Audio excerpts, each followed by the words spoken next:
Ahí estamos. Fácil, pero sí, lo logramos. Y ahora tenemos el gustazo. Hola. Que Danielito, comencemos por tus inicios, querido. Bárbaro. Ah, bueno, empecé con Beagle, que no se llamaba Beagle en ese momento, le quería poner cerveza Ushuaia. Y unos 20 años atrás estábamos ahí en la Patagonia, con unos amigos decidimos empezar a hacer cerveza. Y, y bueno, era todo un desafío porque no había recursos, no había, el internet no era lo que era hoy en día, donde uno podía ir y chequear y saber cómo hacer cerveza, ¿no? O sea, tenías que ir a la biblioteca, agarrar algunos libros. Y lo único que encontré en internet en ese momento era no era ni una página ni un blog. Estábamos hablando la otra vez con Marcelo Cerdán, y era básicamente una cadena de emails que se llamaba 1060. Entonces hacíamos este intercambio, había como 20, 25 personas en una cadena de email de 1060, Cervecero 1060, algo así se llamaba, y con eso hacíamos intercambios y hablábamos, y bueno, ahí estaban los referentes y los que más o menos tratábamos de seguir a los que más sabían en ese momento sobre cerveza. Definitivamente Cerdán era uno de los que la tenía bien clara ya en ese momento. Y bueno, ahí empezamos a intercambiar ideas, a juntarnos con otros grupos de gente en la misma lista para pedir ingredientes, donde poder conseguir los ingredientes. Y bueno, así que ahí así empezamos. ¿Vos sos oriundo de allí, de Ushuaia? ¿Vos naciste No, allá o te fuiste a vivir? No, me fui a vivir. Yo nací en Buenos Aires, pero nunca me sentí como que pertenecía a Buenos Aires. No me gustan las grandes ciudades, me gusta más las ciudades más pequeñas, donde todavía hay como una personalidad y uno se reconoce en la calle y ese tipo de cosas. Y te gusta Y, el frío y te gusta la montaña. y Las dos descubrí que me cosas. gustaba, descubrí que no me molestaba el frío. Ahora, por ejemplo, vivo en Colorado, que también es un lugar frío, pero que tiene muchos soles. Es mucho más lindo, digamos, cuando tenés también calor. Yo me acostumbré en Ushuaia, ni pensaba en eso, ¿no? Uno se saca la campera, se pone la campera 1000 veces en Ushuaia. La mayoría de los días son frescos o fríos. Pero uno se adapta, si uno le gusta el lugar, lo acepta como es y no piensa en eso, ¿no? Claro, me enamoré del lugar, de la montaña, me gusta mucho salir afuera, hacer camping, bueno, empecé a involucrarme con el club andino también, antes o sea, durante el momento que ya estaba haciendo cerveza. Y bueno, ¿La tenía cerveza estuvo con vos desde siempre? O sea, ¿fue una meta que vos tuviste? siempre quise hacer algún producto propio y hacer algo productivo, ¿no? Algo relacionado en la producción. Trabajé en fábricas de helado, en otras fábricas antes también, ¿no? Que ahí aprendí mucho sobre producción y controles de calidad y bueno, ¿no? También las cosas de química y de otras cosas que me fueron útiles después para aplicarlo a la industria de la cerveza, pero apareció porque tenía yo de hecho en un momento estuve trabajando en la construcción en Ushuaia en el principio, y conocí unos amigos bolivianos, me hice amigo de unos amigos bolivianos que hacían chicha esos en su casa. Y básicamente la chicha, Ah, claro, básicamente la chicha es una cerveza de maíz. O sea, claro. y este amigo boliviano, Toribio, me dijo, ¿por qué Dani no hace cerveza en vez de chicha? Y ahí fue como un desafío mayor, ¿no? Y dije, Sí, bueno, vamos a claro. ver. Y ¿Qué estamos hablando? ¿De él no finales de fue la década, mediados de los 90? época, antes del 2000. Estabas diciendo que el lúpulo era complicado de conseguir porque yo me imagino que esa gran lupulera vendía a las industriales, ¿no? Claro, era el único lúpulo que se conseguía en ese momento en Argentina, que era en el Bolsón.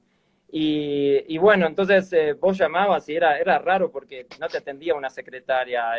La primera vez que llamé pensé que era una secretaria, la señora que limpiaba en la casa. Y me decía, el señor se está bañando. Y bueno, tenías que llamarlo luego para para poder conseguir ese bendito lúpulo que básicamente vendía solamente a Quilmes, esta persona. Lograste que algo te vendieran para empezar las primeras birras. Claro. ¿Qué fueron? ¿Qué fueron? Y empecé con una lager porque no tenía ni siquiera controles de temperatura ni nada en ese momento, así que aproveché el frío de la Patagonia y de Ushuaia para controlar la temperatura, digamos, de esa manera. Así que empecé con lo que era, había una receta que andaba dando vueltas en ese momento, que era la dorada pampeana. Ah, de Marcelo Cerdán. Claro, y entonces, de hecho, él creo que es uno de los que vino con ese nombre. Y Sí, lo inventó él, si el otro día lo contó. La primera charla la tuvimos con Marcelito y él contó que se le había ocurrido ponerle ese nombre. bueno, entonces básicamente hice una lager, una dorada patagónica, ¿va? Porque no era pampeana y no era una ale, o sea, usé una cepa lager, pero básicamente era la misma receta, pero con una levadura lager. O sea que podemos llamarle que fue la primera birra que hice una dorada patagónica, no sé cómo. Es genial, genial, genial. Aparte un desafío, Sí. como hablamos siempre, ¿no? Las temperaturas extremas. Claro, sí, fue así. La familia ayudó mucho también en ese momento. O sea, con algunos recursos, con mano de obra. Así que teníamos ahí parientes que iban y trabajaban en la cervecería, amigos, vecinos. Era muy, ahí descubrí que hay una magia en hacer cerveza, ¿no? Porque si uno está abriendo una zapatería, no va a venir el vecino a ayudarte a abrir el local y en cambio uno dice, ¿y qué estás haciendo? ¿Qué van a hacer acá? Ahí vamos a hacer una cervecería. Oh, ¿quieren que venga a ayudarles? ¿Eh? O sea, hay algo ahí que no sé qué es, que creo que es la cerveza. Sí, yo te iba a decir, ¿eh? Además el testeo, ¿viste? Pero esa ayuda que tampoco es como, así puedo tomar cerveza, ¿no? Era como algo No, más, era otra ¿no? cosa. De agarrar y hay una alquimia ahí que no puedo explicarla, que la gente se entusiasma más cuando uno quiere hacer cerveza. Sí. Y bueno, así que ya con ayuda de familia empezamos a levantar la cervecería. Y Beagle en ese momento no se llamaba Beagle, pero bueno, era la futura Beagle. Y ahí arrancamos de a poquito con tanques de acero inoxidable que eran de agua, en realidad no eran ni fermentadores en ese momento. Y bueno, empezamos a cilindrar tanques y todas esas cosas para poder empezar a producir. Los primeros baches eran de 400 litros. Esto me daba vergüenza decirlo antes, pero ya no me da más vergüenza. ¿Por qué te va a dar vergüenza? Sí, ¿Vos sabés el orgullo de empezar así de chiquitito? No, agarramos botellas usadas. Iba a la calle a juntar botellas. O sea, juntábamos botellas en la calle de los bares, básicamente. Reciclables, y juntamos las botellas de los bares porque eran tapa rosca. En Ushuaia no mandan la tapa Corona, mandaban la tapa rosca. Entonces le pedíamos que nos la guardaran a las botellas, íbamos, las juntábamos, las lavábamos con cáustico, con enjuagarlas, sanitizarlas y todo eso, pero básicamente empezamos juntando botellas en la calle. Y me acuerdo cuando llegó el primer pallet de cerveza, de botellas de cerveza de verdad, de 330, chiquitita. La emoción. Una locura. Pero sí, fue en un gallinero básicamente que empezamos, o una conejera, algunos le decían. Y pusimos cemento en el piso, el gas, todas las instalaciones que se necesitaba, pero muy, muy de abajo, muy a los ponchazos, como se dice en Argentina. Y empezamos así, haciendo baches de 400 litros, tapando con la famosa italiana esa con la manija, llenando de a poquito. A mano. Y bueno, así fue moviéndose de a poco. Vos empezaste a interiorizarte además, o sea, esta instalación de la cervecería vos pusiste mucha mano, porque conocés de electricidad, conocés de mecánica, o sea, más allá de microbiología y química, te metiste, o sea, aprendiste a armar una fábrica. Sí, fue así básicamente. O sea, obviamente tiene esas bases, ¿no? Fui a una escuela industrial donde aprendí de carpintería, de electricidad, de esas cosas que me ayudaron mucho, que era una base bastante fuerte. Y uno de ahí se va y se interioriza más, empieza a estudiar más para profundizar esas cosas que va necesitando. Pero ya tener una base fue muy importante. Se vino de golpe el 2001 Claro. y a vos te agarró en la Y mitad. justo estábamos por sacar el primer bache de cerveza, vino el 2001. Bueno, de hecho ya habíamos vendido, ya vendíamos cerveza, lo que pasa es que era todo ilegal de alguna manera, ¿no? ¡Ah! Debería decir eso. Pero, Bueno, pero era claro, no teníamos ni los papeles habilitación, o para claro, la claro. autorización para venderlo. Ujú. Bueno, ahora estoy acá, no voy a ir preso, ¿no? Estoy en casa. No, para nada, Llego. para nada. Y bueno, después se agregó otro socio más que nos ayudó, que es Luis, y en ese momento Luis Canepa, y nos ayudó un poco a mover la parte más legal. Él se encargó más de la administración, entonces yo me pude enfocar más en lo que era la cerveza. Así fue como arrancó la historia y empezó a moverse, y de golpe un restaurante en Ushuaia ya teníamos los papeles en regla y todo, y ese restaurante también nos ayudó. Me acuerdo que todos los restaurantes decían, no, ¿qué es esto? No, yo vendo Quilmes, ya estoy contento. Y este restaurante vio también, ¿no? Se necesita esa gente visionaria también, ¿no? Y vio, y me acuerdo compró las primeras choperas por nosotros, Ah, y nosotros le pagamos esas choperas con cerveza. Y le fue muy bien con eso, entonces todos los otros bares empezaron a ver y empezaron a y comprarnos ahí cerveza. empezó la cadena. Y ahí empezó la cadena. Y hubo una intención tuya de empezar a explorar afuera del país. ¿Cómo viene No, ese no, pasaje? para nada. Estaba muy contento y feliz en Ushuaia. De hecho, nos estaba empezando a ir muy bien en la cervecería. Esto era el 2007, una cosa así. Y ya podíamos empezar a vivir de eso. Ya había empleado la cervecería. O vivir, no vivir a wow, pero por lo menos estaba empezando a generar dinero la cervecería. Quien es ahora mi mujer, estaba visitando y estaba parándolo de mi socio, porque ella estaba en un intercambio no es un intercambio, pero es un programa para enseñar inglés y aprender español. Y bueno, estaba en eso, y también a ella le gusta la montaña, y empecé este curso de montañismo, que era sobre cómo hacer travesía en glaciar, y yo estaba de ayudante de instrucción. Yo estaba viviendo en Denver en ese momento. Pero a mí me empecé a dar cuenta de la movida de cerveza en Estados Unidos, que estaban avanzados, 20 años adelante nuestro, te diría.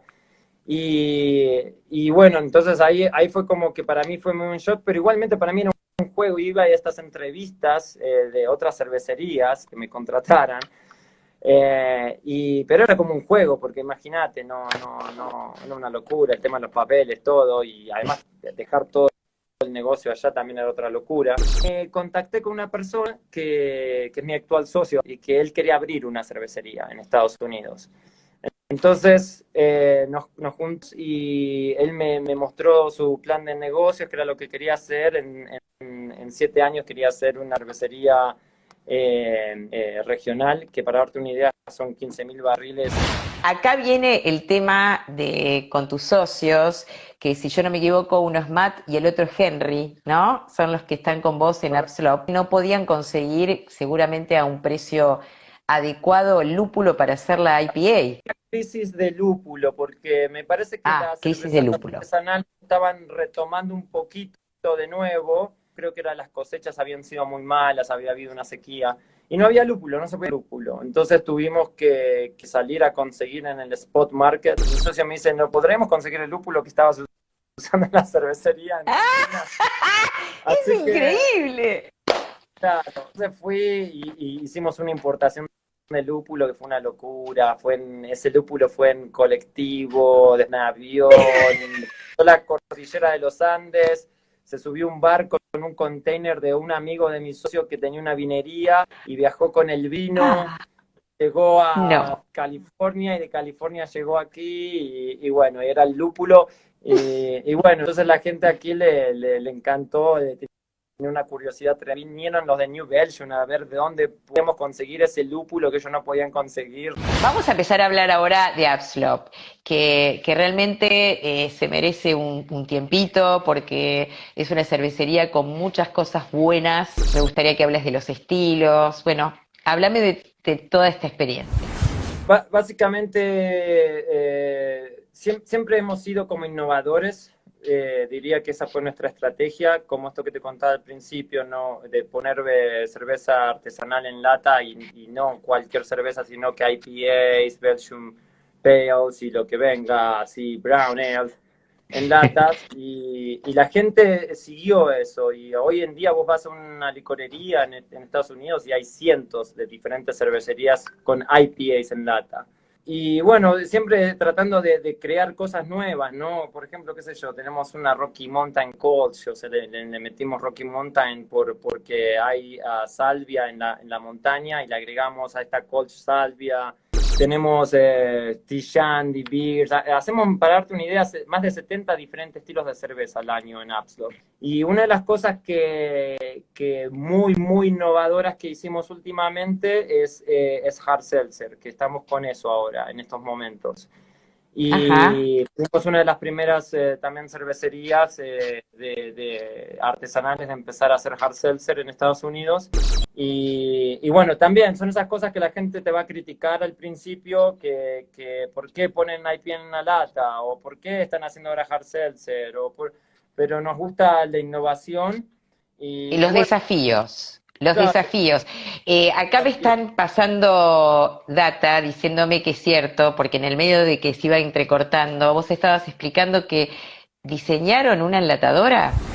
claro, o sea, básicamente lo que no había, la única enlatadora para la cerveza artesanal que había en ese momento era una que se llama Cask en Canadá, y era lo único que se podía conseguir en ese momento. Y tenía al lado una Ajá. empresa de ingeniería de Absolop que les golpeé la puerta, tenía un empleado y medio, para darte una idea, en ese momento, y hacían cosas de rafting.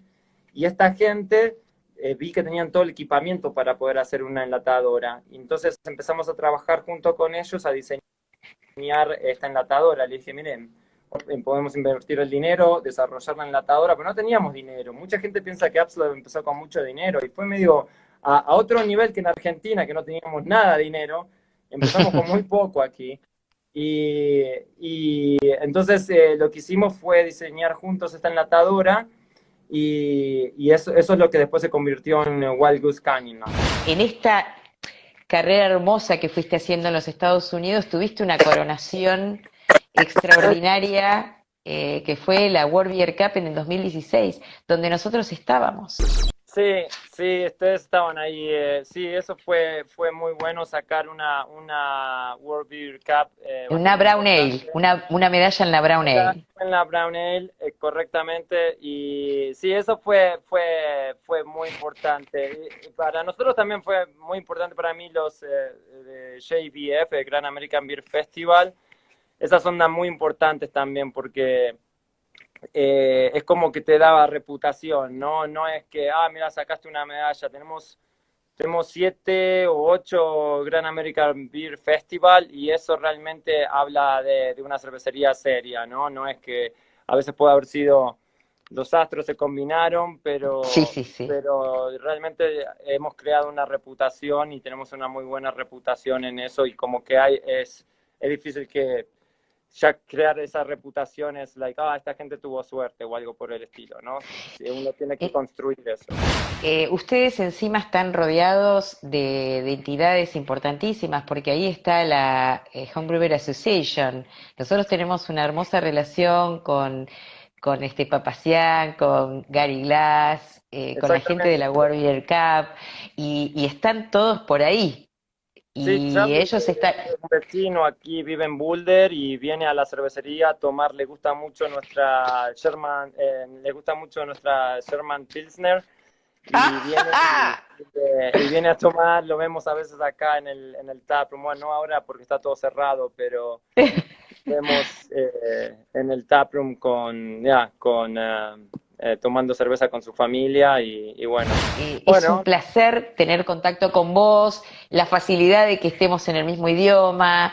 aunque yo sé inglés, sería un caos tener que estar traduciendo, ¿viste? Entonces, realmente, nada, acá te mandaron 1 millón de mensajes, a pesar de todos los cortes, volvieron a engancharse y volvieron a engancharse. Eso habla bien de vos. Bueno, yo, mira, yo acá tengo una lata de una Eso IPA es de Kraken, tecnología, que no es estoy muy del tío Limongi y bien. del Ahora ya Topo. Acá te mandan saludos, Alan Sullivan te manda buenísimo. saludos, me están diciendo. Saludos Topo ahí, Ah, a y al Pablo, Topo, claro. Bueno, mirá las latas Alan, ahí Bill preciosas, también, un abrazo grande, te acá voy a con ir el luchando allá Kraken. también, porque yo todavía sigo, sí, yo ahí todavía sigo siendo también parte de Beagle y la seguimos luchando y que estamos tratando también en Argentina que De en Beagle. Argentina también luchándola, es duro. Es Ah, una colaboración que hicieron entre. es Ay, una se volvió a colaboración cortar. entre Upslot y Beagle, entre Ah, eso, con Beagle. sí, eso fue como más de un año atrás y la mandamos la producimos acá y la mandamos para allá, ya no tienen enlatadora ellos. Entonces hicieron un muy buen diseño y decidimos poner en lata y mandamos para allá y bueno. Genial, Así que salud. genial, genial. Salud, espera que hacemos la foto. Quédate frisado. Quédate, ¿eh?